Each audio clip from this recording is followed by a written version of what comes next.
बिस्मिल्लाहिर्रहमानिर्रहीम। Dear students, इस lecture में हम फ़िनॉन के बारे में जानेंगे कि फ़िनॉन क्या होता है। ये टर्म अक्सर हम सुनते हैं या इसमें एक कन्फ्यूजन क्रिएट हो जाती है कि फ़िनॉन और टैक्सॉन क्या हैं, इन दोनों का आपस में डिफरेंस क्या है और जो फ़िनॉन टर्म है आप इसको कहाँ कहाँ अप्लाई कर सकते हैं।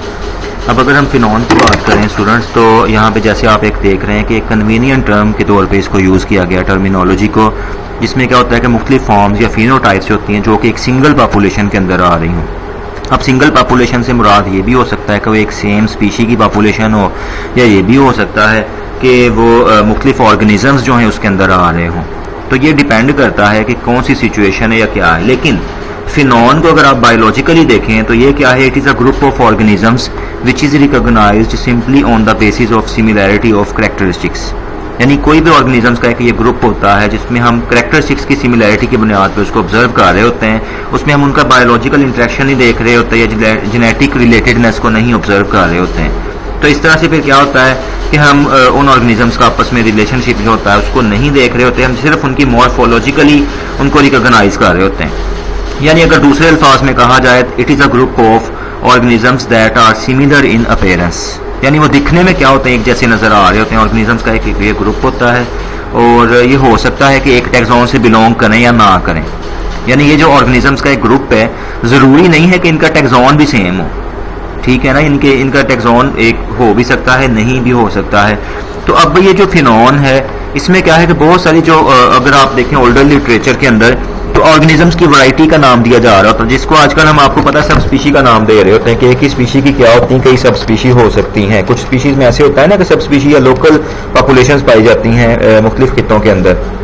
तो इस तरह से जो वैरायटीज़ होती हैं ओल्डर लिटरेचर की, या सेक्सेस जो हैं, अगर हम देखें सेक्सुअल डायमॉर्फिज्म अक्सर ऑर्गेनिजम्स में होती है ना, जिसमें मतलब क्या होता है कि मेल जो होता है उसकी मॉर्फोलॉजी और तरह की होती है, फीमेल की मॉर्फोलॉजी थोड़ी सी और तरह की होती है। तो इसमें फिर क्या होगा कि हम उसको क्या कहेंगे कि वो जो डिफरेंट फॉर्म्स या फिनोटाइप्स आ रही एक ही पॉपुलेशन के अंदर, तो वो क्या है, वो उसका फिनॉन है। अब डिफरेंट फॉर्म्स है ना, ये फिनोटाइप्स आ रही, मतलब मेल की मॉर्फोलॉजी या पेरेंट्स और तरह का, फीमेल का और तरह का आ रहा है। ऐसे एज स्टेजेस भी आपको पता है, जैसे फॉर एग्जांपल आपको पता है कि कुछ ऑर्गेनिजम्स ऐसे हैं, कुछ ऐसे आप स्पीशीज देख सकते हैं जिनमें मुख्तलिफ एजेस के साथ साथ उनकी मॉर्फोलॉजी मुख्तलिफ होती है।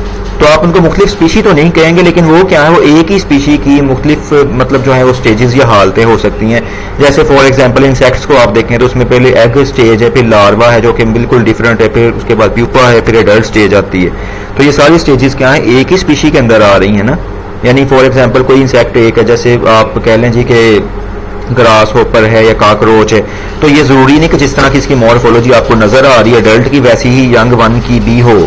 तो मुख्तलिफ आपको पता है इंसेक्ट्स मुख्तलिफ तरह की मॉर्फोलॉजी शो कर रहे होते हैं। उनकी लाइफ स्टेजेस यानी एज स्टेजेस जो होती हैं उनकी, उसके हिसाब से उनकी मॉर्फोलॉजी और तरह की होती है। जैसे एग की मॉर्फोलॉजी और है, उसमें से जो लार्वा निकलेगा उसकी और तरह की, फिर उसमें से जो वो प्यूपा बन जाएगा, उसके ऊपर एक होल सा वो बन जाएगा क्रिजलस, और उसमें से फिर एडल्ट इमर्ज करेगी बटरफ्लाई। तो ये सारी स्टेजेस क्या हैं, ये डिफरेंट हैं दिखने में, अपीयरेंस में ये डिफरेंट नजर आ रही हैं। तो इसको आप क्या कहेंगे, फिनॉन का नाम देंगे, वो जो मुख्तलिफ हालतें आ रही हैं एक ही पॉपुलेशन के अंदर। इसी तरह कुछ ऑर्गेनिजम्स की आपको पता सीजनल वैरायटीज भी पाई जाती हैं और मॉर्फ्स भी अक्सर हो सकते हैं इंडिविजुअल वेरिएंट्स के तौर पर। तो इसलिए फिर इसको जो है अक्सर जो है फिनॉन के लिए टर्म जो है मॉर्फोस्पीशी भी अक्सर यूज की जाती रही है। हालांकि फिनॉन एक और टर्म है, मॉर्फोस्पीशी एक और टर्म का नाम है। तो इसमें फिर क्या होता है कि मुख्तलिफ टेक्निकल जो है वो टर्म जो है, इसमें अब देखें कि फिनोटिपिकली जो यूनिफॉर्म सैंपल होते हैं, इसमें टेक्सोनोमिक प्रोसीजर अगर आप देखें तो आप इसके लिए टेक्निकल टर्म जो है फिनोटिपिकली यूनिफॉर्म सैंपल के लिए, ये फैसिलिटेट किसको कर रही होती है, टेक्सोनोमिक प्रोसीजर को। यानी आपको पता होगा कि अगर एक ही पॉपुलेशन के अंदर मुख्तलिफ फिनॉन या फिनोटाइप्स आ रही हैं, तो वो टेक्सोनोमिकली आप उन ऑर्गेनिजम्स को क्या कर सकते हैं, आसानी से आइडेंटिफाई कर सकते हैं। आप ये नहीं समझेंगे कि ये दो डिफरेंट स्पीशी हैं। आपको पता होगा कि ये सेम स्पीशी के ही मुख्तलिफ हालतें हैं या मेंबर्स हैं, जो कि मुख्तलिफ स्टेजेस में भी हो सकते हैं, या उनकी मॉर्फोलॉजी भी वेरी कर सकती है, सेक्सुअल डायमॉर्फिज्म भी हो सकता है, एज स्टेजेस भी हो सकती हैं, सीजनल वैरायटीज भी इसमें आ सकती हैं। तो इस तरह से ये जो टेक्निकल टर्म है फिनॉन, इसकी वजह से क्या हुआ है कि आप जो है फिनोटिपिकली यूनिफॉर्म सैंपल जो होता है वो आपको एक हासिल होता है, जो कि आपको टेक्सोनोमिक प्रोसीजर आपने जब करना है, यानी किसी स्पीशी को रिकॉग्नाइज करना है, तो आपको उसको रिकॉग्नाइज करने में क्या होगा, आसानी होगी। अब अगर हम फिनॉन टर्म को देखें तो जो फिनॉन टर्म थी इसको कैंप और गिली जो थे इन्होंने 1943 में सबसे पहले इस टर्म को जो था इंट्रोड्यूस करवाया था। और इस टर्म को जो था वो इन्होंने किस मकसद के लिए इंट्रोड्यूस करवाया था, इन्होंने कहा था कि जो एक जैसे मॉर्फोलॉजिकली या फिनोटिपिकली ऑर्गेनिजम्स के सैंपल आ रहे होंगे स्पीशी लेवल के ऊपर, यानी स्पीशी लेवल से ऊपर भी नहीं, स्पीशी लेवल से नीचे भी नहीं, तो उनको वो क्या कहते थे, फिनॉन का नाम दे रहे होते।